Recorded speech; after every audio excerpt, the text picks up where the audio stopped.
Well, should we get started? Okay. Yep. All right, it's 5 o'clock, so we've called meeting order.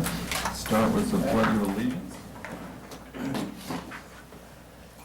Pledge allegiance to the flag of the United States of America, to the republic for which it stands, one nation, under God, indivisible, with liberty and justice for all. Hey, thank you. All right. Is there a motion to approve the agenda? We have a need to add under personnel recommendation, Sherry Wagner is a sub for food service for 15-16. We'll have some additional bills for payment that are listed in your packet. And Desmond Setoff, we're changing, instead of under open enrollment requests from 15-16, that's a typo, it needs to be 16-17. And then we're adding another open enrollment, Jamie Depew, from Fort Dodge to Humboldt is another addition, so. I'll make the motion to approve the agenda. I'll second. Okay, all in favor? Aye. All right. Should we do our, We'll just do comments if there's anybody here to. okay, you want to do it first? Okay. All right, we're opening the public hearing to hear comments for the 16-17 school calendar. Anybody here to comment on that? And like it just the way it is, right? Okay, next. All right. And then we have another public hearing item is to hear comments on the hours versus days as a calendar requirement for the 16-17 school year. You made a comment on that? No? Okay. And then, next item is information, which is open forum. Is there anybody to speak? Address the board? No? Okay. All right. It'll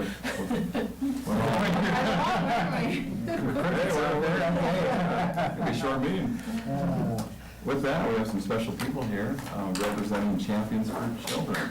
Yes. What a good group.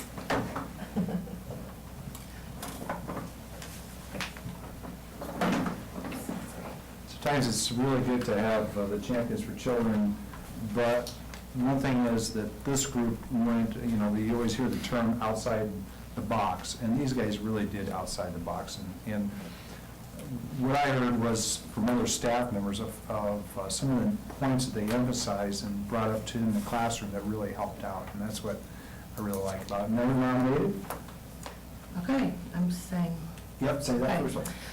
This group of individuals has implemented growth mindset lesson plans and practices within their classroom, and has seen the positive results in student collaboration and feedback, as well as their own mindset improvement. They have collaboratively created an outline for a growth mindset-based professional development and have brainstormed ways to effectively impact not just their own students, but their entire school. They have demonstrated a growth mindset in their efforts by collaborating with Trevor Reagan, a speaker at the 2014-2015 mid-year conference in Remsen, who spoke about the importance of authentic learning in creating a growth mindset, and by offering their lesson plans to be scored in an AIW session with other educators. All right, Jennifer Savory. Yep. I think she's here. No? There we are. Okay. Justine Howland. Hey, Justine. Come on down. Not quite as exciting, but it's there you go. Thanks. Thank you. Congratulations. Do I stay here or go back? Yep, stay for Stay, here. okay. Nancy Inman.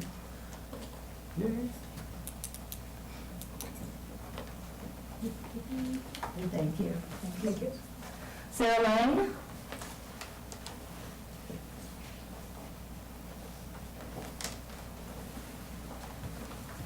Thank you. Thank you. And Caitlin Bidney? Did I say that right? Yes. All right. Thank you very much. Come on around, you guys, come on. She'll take the microphone. Oh, wonderful. Sure. Turn her around, so slide together. There. Okay, 1, 2, 3. And let's try one more else. I think get a little closer.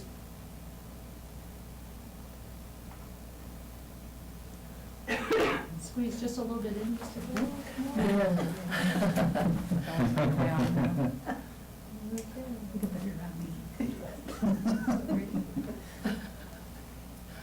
1, 2, 3.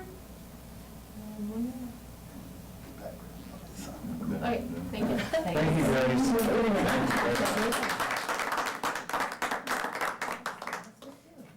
Go this way. Great program. Yes, and what's really nice is that 3 of the 5 are newer staff members in the last few years, so that's really neat, taking the leadership roles, so we hired some good ones. Thank you, guys. Thanks very much. Thanks for all your work. Okay, Mr. Darling, next item of information. Information I had from a couple of you asked me with the silo and the new money that the silo and the water proposal that Governor Brands had proposed. And with that, with the proposal and stuff, what it would impact our school would be about $5 million less. So the water, so it would be $5 million less for what his proposal was. So we're taking money out of the schools and putting it into the water treatment or whatever. So some people are asking, okay, how much does that affect? What is that? I don't think it's made too much momentum, but that's what it's going to cost our district. You know, the larger district is going to be a lot more. You know, and smaller is going to be smaller. But that would be of so that would take out a part of our silo funding to help with computers, brick and mortar and stuff. So. And I do, You mentioned $5 million. $5 million. Over the course of how long? Well, it's extended, he would extend it to 2050, so. So over that. Yeah. Yeah, I was gonna say, yeah. Yeah, it's a big impact though through time. Oh, yeah. Yeah. And another thing that I'd like to bring up is that funding, you know, the state is talking about 2%, 4%. In the last 6 years, the allowable growth, or now they call it the SSA, we've averaged 1.83% allowable growth. 1.83%. The previous 6 years to that, the state allowable growth was 3.65. So the last 6 years, if we were at 3.65 and just continued that average, we would have $1 million more money today than we do. Because of it is a domino effect, a snowball effect. We're going to keep underfunding there. What really kind of bothers me about that is they talk about education and funding. 2 or 3 years ago, the funding in the state of Iowa, the revenues were up tremendously. But we only got 0 and 1%. So, you know, where do we, and that's what everybody is feeling the same thing. It's a snowball effect, you know, and I'm kind of curious because a lot of those bring up we're spending this much money into education, which is true. But there's a number of pet projects that really aren't a part of this. A number of the STEM activities that the Lieutenant Governor has proposed. There's a number of different items that the Governor's proposed that he is including that, but doesn't help us really at all. A lot of these projects. And, you know, for instance, you know, they did a standard for 3rd grade testing. No money backing that. And for our school system, it's going to be $40,000 to $60,000 to implement the plan to help those kids out, as well as test them. So that's $40,000 to $60,000 less that our district will receive by that unfunded mandate. It's kind of ironic is that a lot of these laws that we keep putting in, a number of these people are telling us, hey, we want smaller government, we want to do local control. Well, they say that, but when it comes to the school district, it's not happening. They keep adding more and more guidelines. You know, for instance, Smarter Balance compared to Iowa assessment. Smarter Balance is more expensive. Is there any more in funding? No. We lose money on our funding for our testing services. Where do they expect us to take that money away from to pay for those increases? That's a good Do they question. specify anything or no? No, they just tell us we have to fund it. Figure it out. Figure it out. Yeah. That's frustrating. It is frustrating, especially when you have to balance, you know, the budget and stuff. You know, and there's some areas that we may be looking into too. We have a few areas that have less students, but we have other areas that have more students. So it's just, you know, and kind of segue into that is that I can see we're low-performing schools, but we're not. We're high-performing, and now it's starting to really hurt us. When the times were good, they told us, hey, we want to invest in this, so we want you to spend down your authority and your reserve. So we did, and our reserve is low now, so we have to balance the budget. And so, you know, 5 years ago, 6 years ago, educators understood, hey, we'll spend our reserves, when good things happen, let's, you know, help us out. And the last couple of years now it's starting to trend a little bit the other way with the economy. But it's, when the economy's good, we got less. When the economy's bad, it's less again. So it is frustrating as an educator, and I hope that, make sure to contact legislators about what the good things that are going on with our school and how it's being funded. It's, each year we've had to, you know, there's only so many paper clips you can reduce, and only paper and, you know, reduction in different areas. But kind of that, on a positive side, you know, I'd like to thank the newspaper for promoting this of the school district of being one of the top 15 in the state. And it's really good. I appreciate the newspaper doing a promotion for us. I don't know if you guys seen that part? Okay. And so I really appreciate that. It is quite an honor. We heard a lot of people that congratulate us on it. And, you know, our school district has a lot of great things in this due to the staff, the kids, and administration. They're doing a super job, and, you know, and that's what discourages me. You know, when I was talking to Governor Branstad last year, I said, okay, some of the underachieving schools, you're saying you gotta do this, this, and this. What about the higher achieving ones? We're meeting that. But some of the pet projects you're doing, you're taking from our good ones and feeding it for them, so. So is it their perception that monies are not being spent correctly, maybe at the underperforming schools? And that's why they're not meeting those? I would say. Okay. I would say that that's what they're thinking. They were thinking of the, you know, third grade and, you know, having a test and, you know, it's just. They keep, whenever I read about it, they use the language that they've given us the X amount of additional dollars over the years. Right. Which is true, but they don't say anything about the expenses on the other side of that, having increased more so than what they've given us. And a lot of those are. They keep touting, you know, all the money they're putting into schools and having those schools and the growth of those monies, but.